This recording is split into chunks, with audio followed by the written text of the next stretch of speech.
Hola mis amados hermanos, bienvenidos sean al canal. Les saluda con muchísimo cariño Doris. Les doy la más cordial bienvenida a una lección más de este curso bíblico.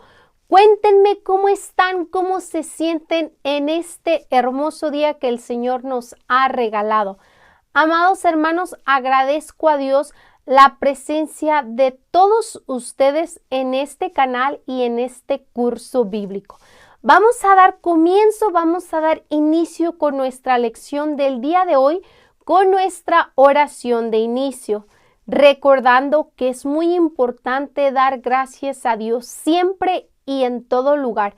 Al inicio de este curso, hacemos esta pequeña oración para pedirle a Dios que nos siga llenando de su luz y de su sabiduría para que podamos comprender su palabra, para que podamos amarla y vivirla.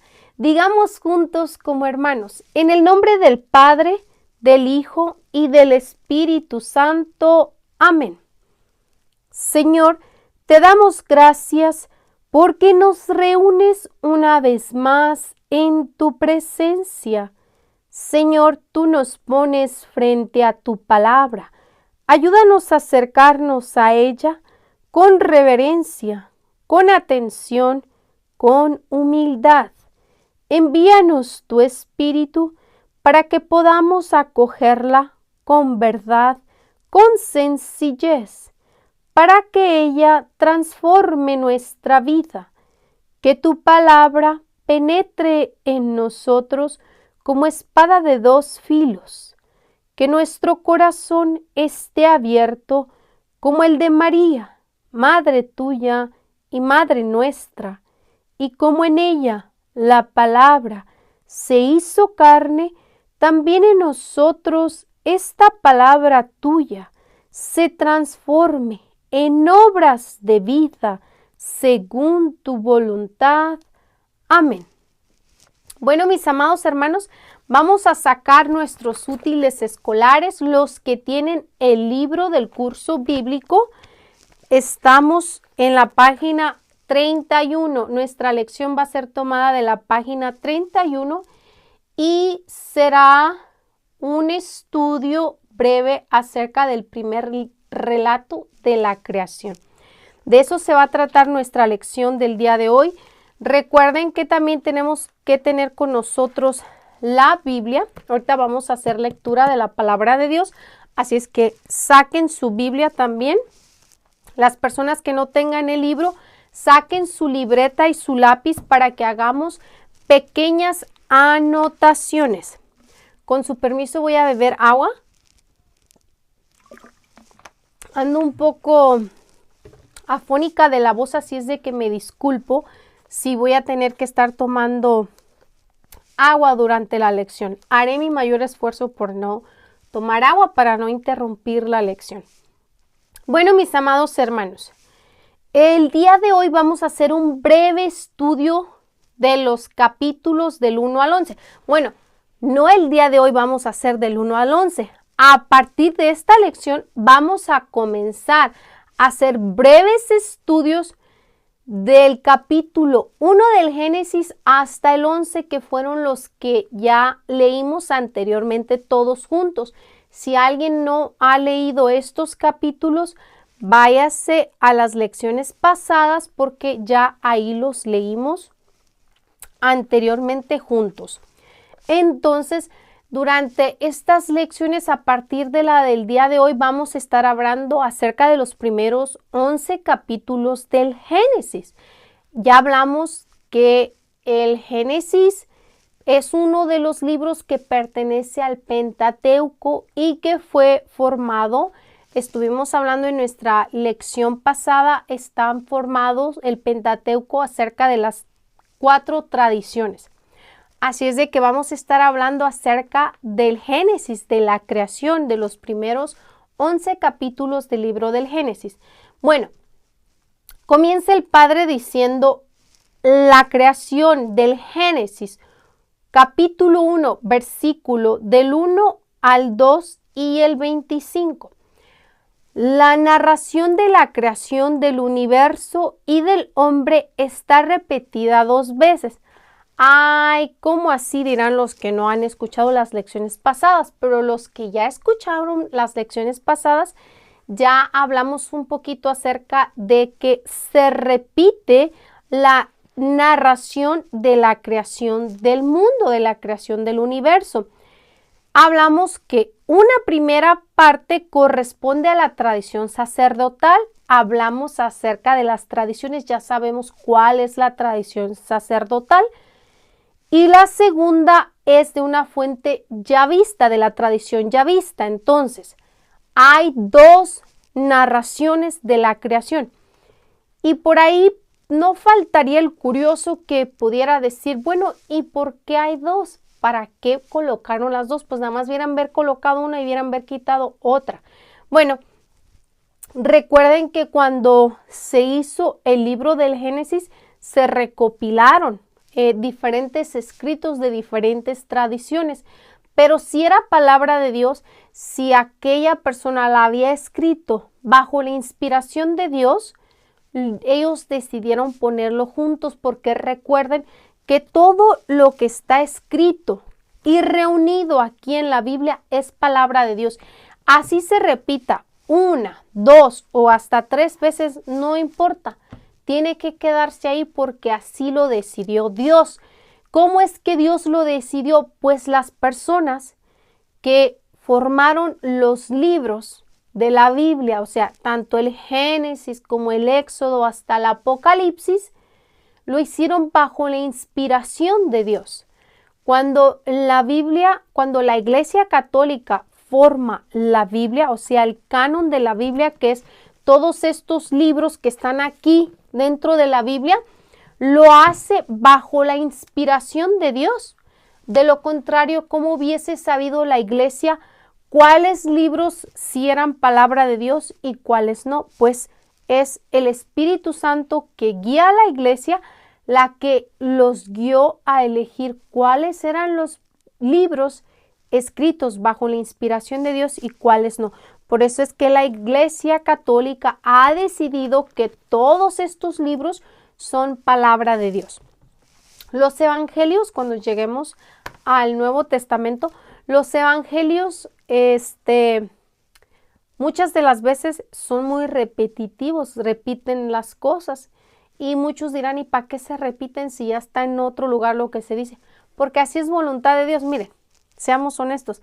A veces nos hacen falta que se nos repitan las cosas 1 y 10,000 veces para que podamos las comprender, porque a veces ni nos las grabamos ni las comprendemos. Así es de que si está escrito 2 veces es porque estas 2 tradiciones quedaron plasmadas aquí en el libro del Génesis por voluntad de Dios. Todo lo que está aquí es porque Dios quiso que ahí se quedara.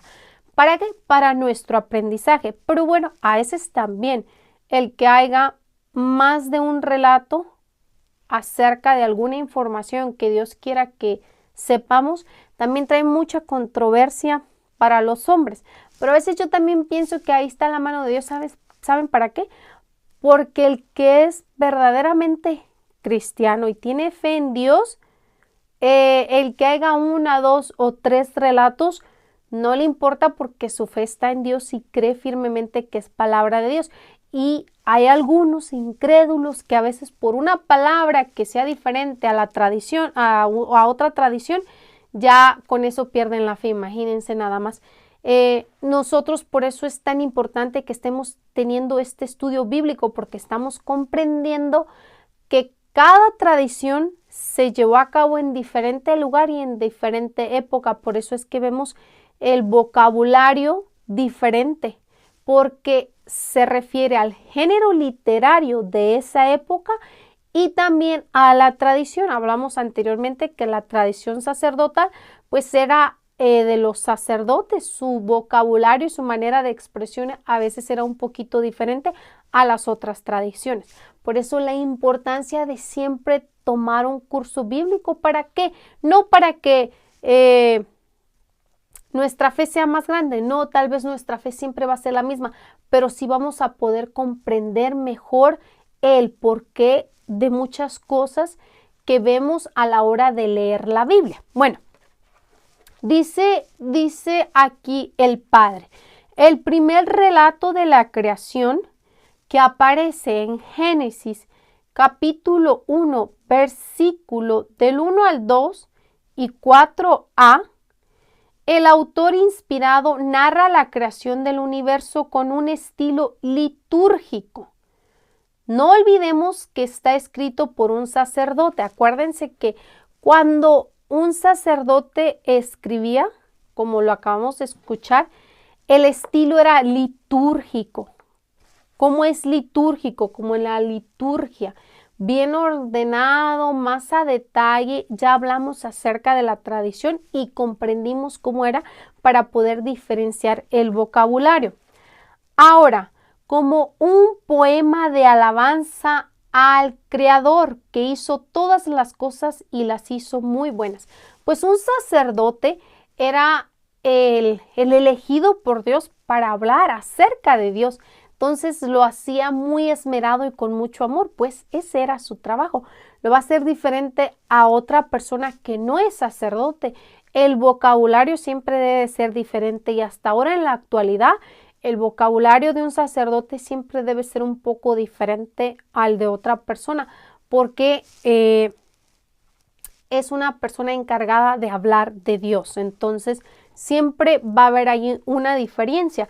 Dice el Padre que es Génesis capítulo 1. A ver, vamos a leerlo. Génesis capítulo 1 para que veamos el primer relato de la creación y después vamos a ver en el segundo relato de la creación otro capítulo. Así es que hoy vamos a hablar del Génesis capítulo 1. Vamos a su Biblia, del versículo del 1 al 2 y 4a.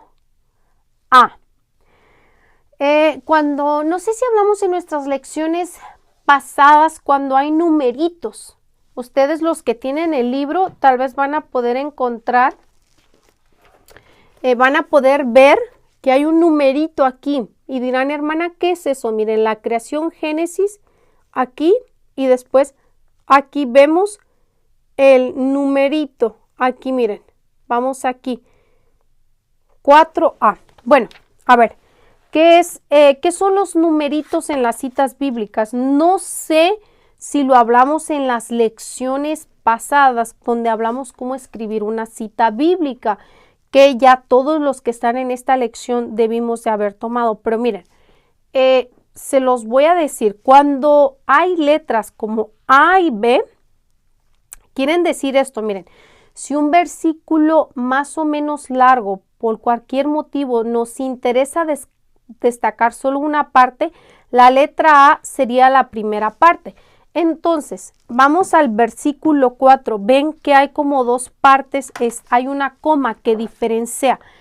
Entonces, la primera parte del versículo 4 sería, Dios vio que la luz era buena, coma, hasta ahí va a ser A, 4A.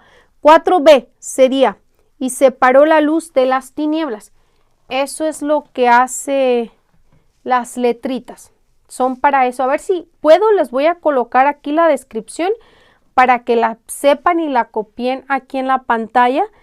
Si no, a ver, se las voy a leer para que quede bien comprendida. Dice, si de un versículo más o menos largo por cualquier motivo nos interesa destacar solo una parte, la letra A sería la primera parte, la B la segunda. La división puede ser arbitraria, ser marcada por algún signo de puntuación o por el contexto de la frase.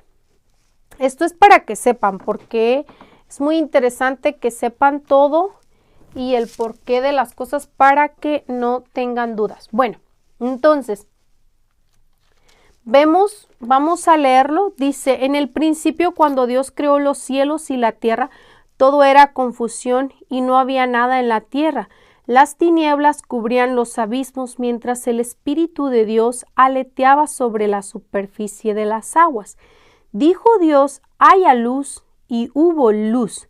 Dios vio que la luz era buena y separó la luz de las tinieblas. Entonces, este relato que proviene de la fuente sacerdotal, pues lo hace es una joya literaria, lo hace de una manera, de un estilo muy litúrgico. Entonces, como un poema de alabanza al Creador que hizo las cosas y las hizo muy buenas. Entonces dice, y Dios vio que la luz era buena. Entonces pone la palabra buena, así como bonito. Este relato es una joya literaria, rica en enseñanzas teológicas. A ver, para este entonces ya debemos saber qué son enseñanzas teológicas. Yo me recuerdo que yo ya les di anteriormente la definición de teología. ¿Qué quiere decir teología? ¿Qué significa? Pero por si acaso, por si no, se las voy a dejar aquí a continuación. A ver, vamos a escribirla todos. Tomen su lápiz. Recuerden que les he dicho que debemos que tener un lápiz con nosotros para hacer anotaciones. Ya tienen todo su lápiz. Vamos a escribirlo en nuestra libreta. La definición si no la tenemos. Miren, la palabra teología es de origen griego que significa Dios y logos que expresa estudio o razonamiento. Entonces, ¿qué quiere decir el conjunto? Pues estudio de Dios y de los hechos relacionados con Él. Por eso aquí se menciona la palabra. Esto es para que cada vez que ustedes escuchen teología, sepan qué significa. Cuando estamos estudiando un curso bíblico, muchas de las veces no sabemos ni siquiera qué significa teología, porque no hemos tomado cursos anteriormente. Entonces debemos saber qué significa teología, qué es un estudio de teología, qué son enseñanzas teológicas. Entonces, enseñanzas teológicas son enseñanzas relacionadas con Dios y los hechos de Dios, ¿verdad? Construido con todo artificio oriental. ¿Por qué aquí dice construido con todo artificio oriental? Recuerden que esto se llevó a cabo allá en el Medio Oriente. Dice, el universo es en cierto modo un templo gigantesco que Dios eleva para su gloria y cuando ya está preparado, coloca ahí al hombre. Entonces, dice el Padre que el universo, la creación del mundo es como un templo que Dios eleva para su gloria. ¿Por qué un templo? Porque debemos de dar gracias a Dios. Debemos de adorar a Dios siempre. Debemos saber que somos su creación, que después pasamos a ser hijos de Él. Primero fuimos su creación. Y con nuestro Señor Jesucristo viene el bautismo donde nos hacemos hijos de Dios. Por eso es como un templo el universo, porque todos al final deberíamos de ser una sola familia católica, o sea, una familia universal de Jesucristo, porque somos su creación, Él nos ha hecho de Dios. Jesús, el Espíritu Santo y Dios son un mismo Dios. Entonces, ¿por qué dice el Padre aquí en esta explicación que el universo es en cierto modo un templo gigantesco que Dios eleva para su gloria? Porque quiere que todo el universo sea como un templo, que todos le alabemos al Señor, unidos a través del mismo espíritu, de la misma fe. Pero desafortunadamente hasta hoy en día no sucede así. Y cuando ya está preparado, coloca ahí al hombre. Entonces, ya que Dios ha preparado el universo, la creación, coloca ahí al hombre a su imagen y semejanza.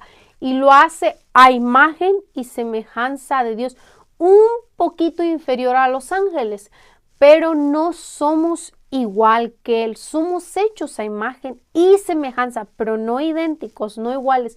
Nunca nadie debe de sentirse Dios. No, porque aunque seamos a imagen y semejanza, no somos exactamente Él, ¿ok? Pero sí fuimos hechos a imagen y semejanza. No está fuera de este relato la intención de exaltar la dignidad del trabajo como colaboración a la obra creada de Dios, para que el hombre continúe transformando el mundo y mejorándolo. Entonces, eso es también algo que Dios quiere y espera de nosotros. Dios comenzó trabajando este trabajo, pero también espera que nosotros sigamos trabajando en este mundo, transformándolo y mejorándolo, no empeorándolo. Como hacemos muchas de las veces, empeoramos el mundo en vez de mejorarlo. Por ejemplo, ¿cuántos incendios provocados no hay aquí en los Estados Unidos? ¿Cuánta contaminación en el mar? Porque a veces tiramos la basura en lugares inapropiados. Entonces deberíamos de mejorarlo y no empeorarlo. Es claro también que el autor quiere enseñar antes que todo el monoteísmo. Entonces, el autor del Génesis quiere enseñar antes que todo el monoteísmo. ¿Qué es el monoteísmo? A ver, vamos a anotar en la libreta qué es el monoteísmo. Para cuando volvamos a escuchar esta palabra, ya sepamos de qué estamos hablando. Si alguien ya sabe el significado de las palabras, pues le felicito. Para los que esta palabra es nueva o no recuerdo si ya se les haya dicho anteriormente el significado, el monoteísmo es la existencia de un Dios único, todopoderoso, creador del mundo. Eso es monoteísmo, un solo Dios único, todopoderoso, creador del mundo. A eso se le llama monoteísmo. Cuando las personas creen en un solo Dios, como por ejemplo, los católicos somos monoteístas porque creemos en la existencia de un solo Dios. Cuando profesamos nuestra fe, ahí lo decimos, creo en un solo Dios. Recuerden, el credo es la profesión de fe de todo católico. Creo en un solo Dios Padre todopoderoso, creador del cielo y de la tierra. Eso es monoteísmo. Entonces, es claro también que el autor quiere enseñar antes que todo el monoteísmo. El autor del Génesis quiere enseñar antes que cualquier cosa el monoteísmo, la existencia de un solo Dios Padre Todopoderoso quien creó el cielo y la tierra. Esa es la primera intención del escritor sagrado del Génesis. No importa cuántas manos hayan sido, ya hemos estudiado un poquito acerca de eso. Al final, la intención es esto, que conozcamos la existencia de un solo Dios Padre Todopoderoso. Dios es único, es eterno, existe antes de la materia y fuera de ella. A ver, nosotros somos materia. Usted se toca, es materia. Usted se para y ocupa ese espacio donde está parado. No puede otra persona pararse donde está usted mismo porque son materia. Dios no es así. La Biblia nos lo deja saber que Dios es espíritu, ciertamente. Por eso, como es espíritu, puede estar en usted en este mismo momento, puede estar en medio de nosotros, puede estar donde Él quiere, porque Él no es materia, Él es espíritu. Cuando viene al mundo, viene en forma de hombre, por eso es lo poderoso que es Dios. Dios en el Antiguo Testamento no se dejaba ver por los humanos, nadie lo podía ver así tan físicamente, ¿verdad? Se aparecía en forma de un árbol, en una nube y cosas así, pero no lo podían ver. En el Nuevo Testamento viene en ser humano, se hace así como nosotros, hecho hombre, o sea, hecho materia. materia. ¿Se imaginan? Y después se va y queda con nosotros en forma de espíritu. Es lo maravilloso porque Él es Dios todopoderoso. Él lo puede todo, Él lo creó todo. Así es que Él puede hacer las cosas a su gusto y a su manera porque Él es nuestro creador y es el todopoderoso. Entonces, dijimos, Dios es único, es el único Dios. Fuera de Él no hay otro Dios. Es eterno. Eterno existe desde antes y va a existir siempre. Existe antes de la materia y fuera de ella. Recuerden que nosotros somos materia, el mundo es materia. Entonces, antes de que se creara el mundo, Él ya existía. Los astros que eran adorados como dioses por los pueblos vecinos aparecen como simples obras del único Dios. Entonces, miren, en los pueblos vecinos de los judíos, los astros eran adorados como dioses. Recuerden que antes en el Antiguo Testamento va a existir el monoteísmo, pero también va a existir el politeísmo. ¿Qué es el politeísmo? Escríbanlo ahí. El politeísmo es varios dioses. Creen que hay divinidad en dioses falsos a los que rinden culto y adoración. Entonces, en los pueblos vecinos de los judíos va a haber politeísmo. Eran pueblos politeístas. Ellos tenían sus propios dioses falsos. Que miren, no se les culpa tan mal, porque hay mucha gente que hay idólatras de dioses falsos. Recuerden que Dios comienza su revelación en el mundo y elige a la familia de Abraham, al pueblo de Israel, para revelarse, para dar a conocer. Por eso el autor del Génesis va a comenzar a escribir por voluntad de Dios para que todos los pueblos lo conozcan. Ahora en la actualidad no debería de existir el politeísmo. Ninguna persona debería de adorar a un Dios falso, sino al único Dios verdadero, porque ¿quién hay hoy en día que no conozca sobre Dios, que no se le haya hablado o que no haya leído en algún momento sobre Dios? Mas, sin embargo, así como en los pueblos vecinos a los que había de los judíos que adoraban a dioses falsos en el Antiguo Testamento, en la historia están marcados, pero en el Antiguo Testamento bíblicamente aparecen listas de dioses falsos y hay muchísimas donde adoraban a un dios falso. El problema está, por ejemplo, en el problema que cometió el pueblo de Israel. Se le habló de Dios, de un Dios verdadero, pero que después se desesperaron y se construyeron un Dios falso. Ahí está el problema. El problema es cuando usted ya conoce de Dios y aún así va y adora a dioses falsos. Ahí está el gran problema. El problema no está que a una persona a veces no conozca de Dios, porque Dios le va a mandar a la persona indicada, al instrumento que le va a hablar de la palabra de Dios para que usted la acepte en su corazón y nunca más vuelva a usted a adorar dioses falsos. Pero el problema está que cuando, por ejemplo, aquí hay un mapa, a ver, aquí los que tienen el libro en la página, a ver, aquí lo voy a buscar, déjenme les digo, está en la página 15. Vamos, los que tienen el libro, a nuestra página 15. Miren, aquí está un mapa. En este mapa, aquí vemos a Jerusalén. Vamos a decirlo así, a los judíos ya un poquito establecidos. Pero en los pueblos vecinos, como está, aquí veámoslo en el mapa. Si puedo, se los coloco aquí en la pantalla para que lo vean.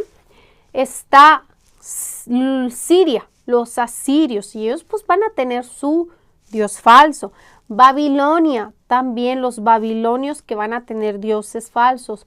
Están los persas, están los egipcios, está acá Grecia, los griegos, van a estar los romanos, que van a tener también dioses falsos. Si ustedes han podido escuchar, yo he escuchado muchas películas acerca de los romanos antes de ser cristianos, cómo tenían dioses falsos, cómo adoraban a dioses falsos, inclusive ellos se creaban pues sus propios dioses o había personas que las hacían dioses.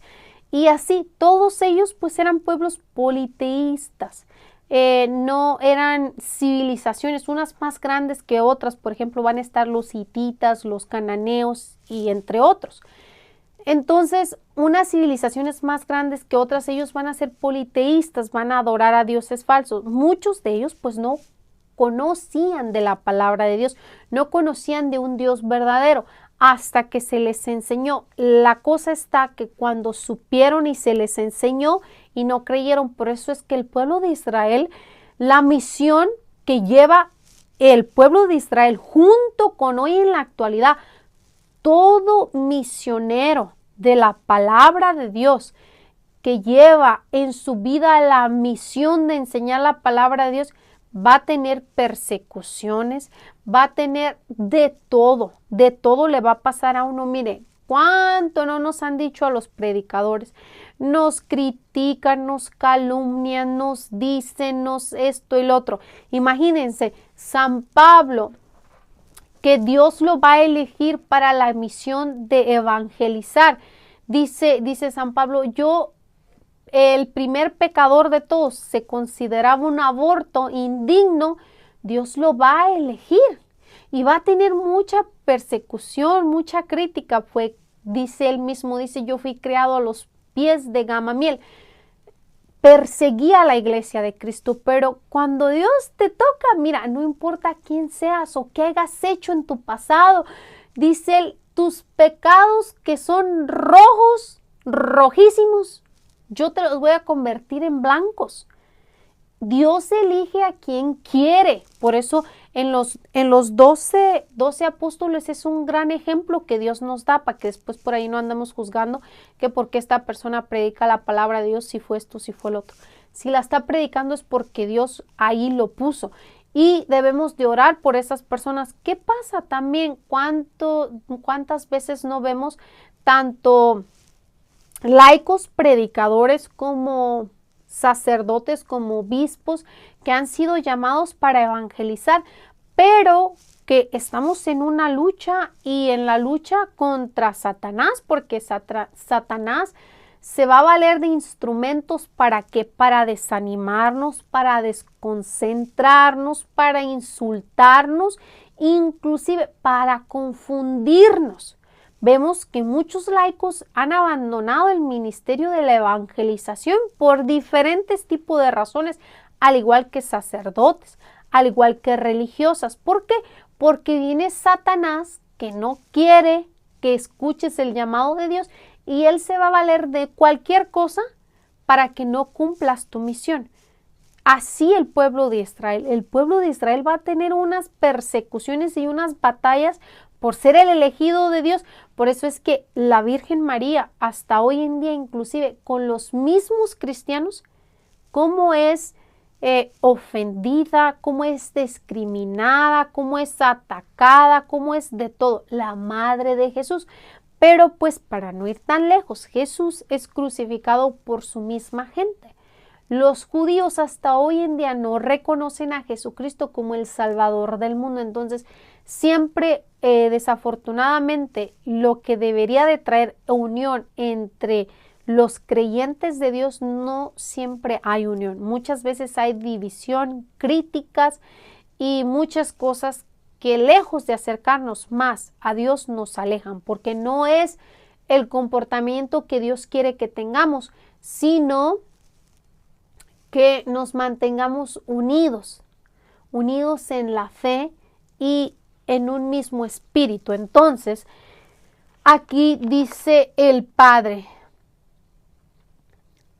voy a regresarme un poquito atrás. Dice, incluso en la Biblia se marca el constante peligro que Israel que Israel acoja y sirva a sus dioses. Dice que, fíjense, es el peligro que existe a hoy mismo día en la actualidad con los falsos dioses. Hoy en la actualidad tal vez no son los mismos dioses del Antiguo Testamento, pero sí existen otros falsos dioses. Y así como en la Biblia se remarca el constante peligro que Israel acoja y sirva a sus dioses y costumbres religiosas, porque hablamos anteriormente que había peligro de que Israel acogiera esas costumbres y que llegara a servir a esos dioses falsos. ¿Por qué? Porque muchas de las veces tiene mucho que ver, dice un dicho por ahí, dime con quién te juntas y te diré quién eres. ¿Por qué? Porque si Israel estaba en el medio de todos estos pueblos politeístas que no creían en un solo Dios, Israel podía contaminarse de ellos. ¿Qué es contaminarse? Pues hacer las mismas malas obras que hacían ellos. La misión de Israel era enseñarlos, no hacerse partícipe de las malas obras. Entonces sí, siempre estaba corriendo el peligro. Es el mismo peligro que corremos los cristianos hasta hoy en día. Por ejemplo, dígame si usted no corre el peligro de los santeros, la brujería. Cuando digo los santeros, no me refiero a una persona católica que pida a un santo su intercesión. Me refiero a las personas que toman la fe católica para hacer cosas malas, que no están bien. Eso de que le vamos a prender una velita o que vamos a poner un santo de cabeza o que vamos a ponerle a un santo comida, arroz, lentejas y eso es que muchas de las veces, así como el pueblo de Israel corre el peligro de que uno caiga en costumbres que no son de la Iglesia Católica, así nosotros cristianos católicos corremos el peligro, porque por ahí viene una persona y nos dice, ay, al santo hazle, y uno cree que es bueno por ser ignorante, por no conocer, y que hace cosas que no debe de hacer. Otra cosa es el famoso horóscopo. ¿Cuántas personas hay que mira que el horóscopo te dice que vas a ser así, que vas a tener, que el horóscopo te dice que tú eres así? Mentiras. Los astros, ¿qué van a saber? Ese que lee la mano, ¿qué va a saber del futuro? Solamente Dios conoce nuestro futuro. Pero ahora en la actualidad también, cuando estudiemos el Nuevo Testamento, ahí se nos va a decir que idolatría, que es servir a un Dios falso, es todas aquellas personas que sienten gran amor desenfrenado por el dinero. ¿Qué pasa? Que piensan en crear tanto que el dinero se vuelve su Dios. Ya nada más trabajan para el dinero, para obtener y para crecer su fortuna. Todo lo que hacen es con la visión del dinero, no porque sea la voluntad de Dios, no porque Dios quiera que hagas esto, que hagas lo otro. Entonces, así como nosotros hoy en la actualidad todavía corremos el riesgo de caer y servir a dioses falsos y a costumbres, personas falsas, así el pueblo de Israel corría el peligro de acoger y servir a sus dioses y a sus costumbres religiosas de otros pueblos politeístas. Cosa muy fácil, especialmente por los pactos o alianzas de amistad entre los pueblos. Entonces, esto sucedía en el Antiguo Testamento y ahora en día también sigue sucediendo. Dice, volvemos a nuestra página 31. Dios es único, eterno, existe antes de la materia y está fuera de ella, de astros que eran adorados como dioses por los pueblos vecinos. Aparecen como simples obras del único Dios y esos pueblos falsos, esos dioses falsos que eran adorados por estos pueblos, después van a aparecer como una simple obra de el Dios de Israel, nuestro Dios. ¿Se imagina? En la Biblia, les decía anteriormente que en la Biblia hay muchos dioses falsos. Lo vamos a ver durante el Antiguo Testamento como Adramelech, Segunda de Reyes, Anamelech en Segunda de Reyes, Artemisa en Hechos, Acera en Éxodo, Asima en Segunda de Reyes, Baal en Números, Baal en Números, en Reyes, en Éxodo, Bel, Dagón, Diana, Mercurio. Hay una lista muy grande de dioses falsos que cuando esos pueblos conocieron y se les habló del Dios verdadero, debían de abandonarlo. El problema era que no querían abandonar, era allí el problema.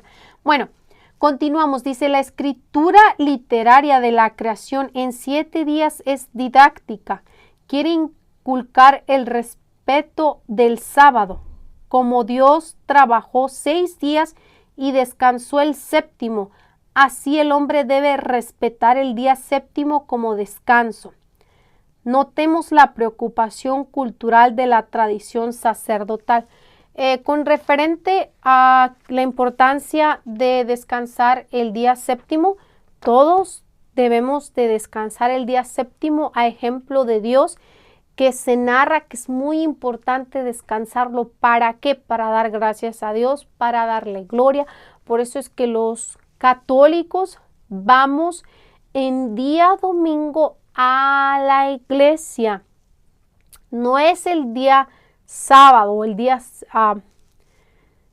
es el día sábado, nosotros vamos el primer día de la semana, que es el domingo, y es cuando vamos nosotros, descansamos un día de los 7 días, trabajamos 6 de lunes a sábado y descansamos el domingo, el primer día de la semana en el calendario, así se marca, pero nosotros descansamos el día domingo, que fue el día en que Jesús resucitó, para adorarle, para darle gracias. Es bien importante que todos vayamos a la Santa Misa en día domingo. Bueno, mis amados hermanos, con esto damos fin a nuestra lección del día de hoy. Los espero en la próxima lección. Gracias a todos los que pueden tomar muy puntualmente estas lecciones y que me honran con su compañía. Gracias, me hacen muy feliz acompañándome en este curso. Nuestra lección siguiente será el segundo relato de la creación y hablaremos de eso. Bueno, me despido deseando que tengan un feliz día, tarde o noche donde quiera que se encuentren. Ha sido un gusto compartir con todos y cada uno de ustedes. Oro por ustedes y ustedes oren por mí. Nos vemos en el próximo video. Bye.